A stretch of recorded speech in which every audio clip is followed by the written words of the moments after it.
semua terasa indah. Hitam putih pun mulai berwarna.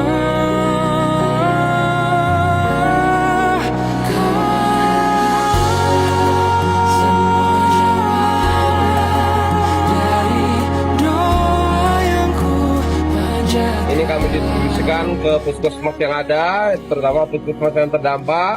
Nanti buat didistribusikan kepada masyarakat, terutama yang terdampak banjir. Stok cukup ya, tapi memang kita terus mendapatkan suplai dari Bapak Kapolda dan dari para donatur-donatur yang ada.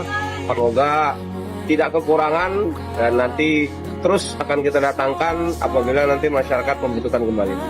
Bantuan kemarin memang sudah cukup banyak ya, dari Kapolda Aceh juga ada, seperti karpet, sajadah, sarung, nah itu kita distribusikan kemarin di Merak 2. Insya Allah masih ada beberapa ya yang memang kita maksimalkan, mudah-mudahan sebelum bulan puasa nanti terutama tempat ibadah sudah bersih sehingga bisa ditempati untuk mungkin sholat tarawih.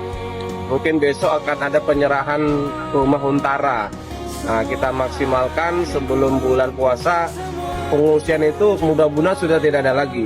Sudah tidak ada bukan berarti kita ini ya, berarti sudah tidak ada karena masyarakatnya berpindah ke huntara atau dia menerima DTH, mungkin nanti dia bisa tinggal di rumah keluarganya atau ke sahabat terdekat. Panjatkan